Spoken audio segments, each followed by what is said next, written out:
Senhores, no dia 1º de setembro de 2025, ocorrerá o julgamento do ex-presidente Bolsonaro. Os ministros do STF que irão julgar o ex-presidente Bolsonaro são os da primeira turma, os senhores ministros Cristiano Zanin, que foi advogado do presidente Lula e por ele indicado para o STF, Alexandre de Moraes, alegada vítima e juiz dentro do processo, Flávio Dino, autodeclarado comunista, ex-ministro da Justiça do governo Lula-PT e indicado para o STF pelo presidente Lula, e Carmen Lúcia.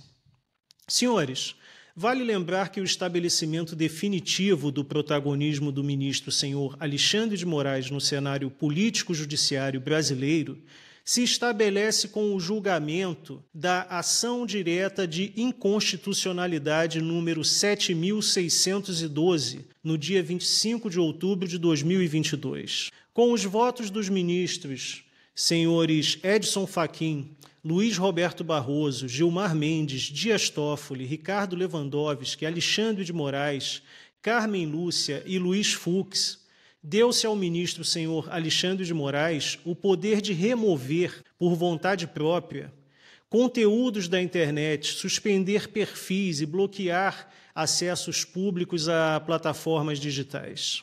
Os votos vencidos e que não acharam certo dar-se tanto poder ao ministro senhor Alexandre de Moraes foram o dos ministros do STF, senhores André Mendonça e Nunes Marques, ambos indicados ao STF pelo ex-presidente Bolsonaro. Na época, o Procurador-Geral da República, senhor Augusto Aras, foi contra a decisão de parcela do STF, alegando que os poderes dados ao ministro senhor Alexandre de Moraes eram contrários à Constituição de 1988 e um ataque frontal à liberdade de expressão.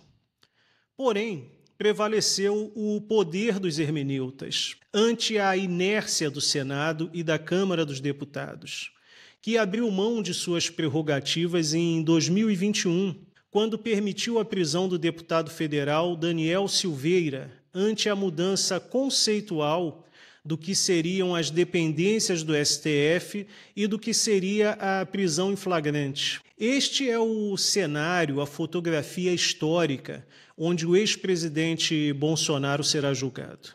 Se algum dos senhores tem dúvidas sobre o resultado deste julgamento, ou tem uma esperança fantasiosa, ou não está inteirado sobre o cenário político brasileiro dos últimos anos. E o meu grande temor é que, diante da impossibilidade de retorno de parcela do STF a um modelo que disfarçava o Brasil de um país que buscava atingir o status de democracia, o que eu digo que nunca foi, é que o único caminho seja o totalitarismo explícito. As ações do ministro senhor Alexandre de Moraes colocaram-no em uma estrada de mão única, sem retorno, e as sanções que lhe foram impostas pelo governo dos Estados Unidos feriram aquilo que, aparentemente, ele tem de mais precioso: seu ego, sua vaidade. A única forma de se ter real justiça e tornar o Brasil a algo que assemelhe-se disfarçadamente a uma democracia seria o julgamento e punição daqueles que agiram ao arrepio da lei, inclusive da miríade de indivíduos que fizeram valer as ordens imorais que receberam. Senhores, fazer o certo cobra um alto preço. Agir com decência em tempos indecentes custa caro. Basta ver o que está passando o coronel Naime, do Distrito Federal, que recusou-se, segundo sua esposa disse em entrevista, a usar munição letal contra os manifestantes do 8 de janeiro. Parcela do Senado Federal, somente em 2025, após ver um de seus membros sendo subjugado pelo ministro senhor Alexandre de Moraes, o senador Marcos Duval, decidiu agir e foram solenemente ignorados pelo presidente do Senado, o senador Davi Alcolumbre. Senhores, Enquanto existir uma miríade de servidores públicos da área de segurança dispostos a fazer valer as ordens imorais que recebem do alto escalão dos três poderes, o que a população poderá fazer? Lembrem-se da revolta dos cravos em Portugal, no ano de 1974, que pôs fim a uma ditadura que afligia os portugueses há 48 anos. Eu sei que muitos depositam suas esperanças, de forma fantasiosa, nas ações do governo Trump, acreditando que isto será o suficiente para mover os setores que realmente comandam o país na contramão do autoritarismo que, gradativamente, vem se adonando das instituições públicas brasileiras. Como eu já disse para os senhores, eu não lhes vendo fantasias.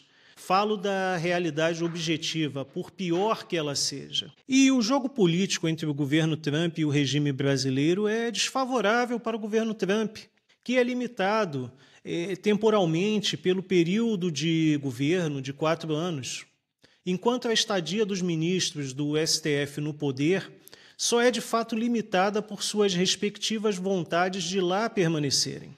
Algo semelhante acontece em relação ao conflito ideológico entre o governo Trump e as ditaduras russa e chinesa. Enquanto o governo Trump é limitado pelos princípios democráticos e temporais, os ditadores chineses e russo, que não precisam ser fiéis a nenhum princípio, que não o da própria vontade, contam com o tempo a seu favor. Senhores, sem fantasias, sem devaneios, no cenário atual, qual a saída para a parcela do povo brasileiro que é afeito à liberdade? A minha esperança vem da observação da história da humanidade, onde as reais mudanças, as mudanças irreversíveis e que atingem cheio o indivíduo comum, são oriundas do avanço tecnológico.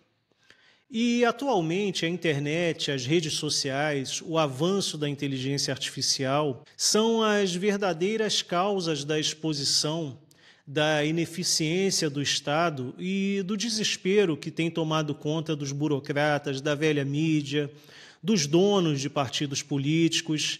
E nós, infelizmente, estamos vivendo um momento de uma ruptura paradigmática, onde o novo se impõe por ordens espontâneas e o velho tenta se manter pela força, pela violência, agarrando-se a um poder que não é mais demandado pela maioria da população. Eu já citei para os senhores por diversas vezes o livro A Anatomia das Revoluções, que explica bem como esse conflito entre o poder estabelecido e o avanço tecnológico acontece. O meu medo, senhores, é que o Brasil fique refém, por décadas, da velhacaria que comanda o país ante a inércia e a alienação de parcela do povo.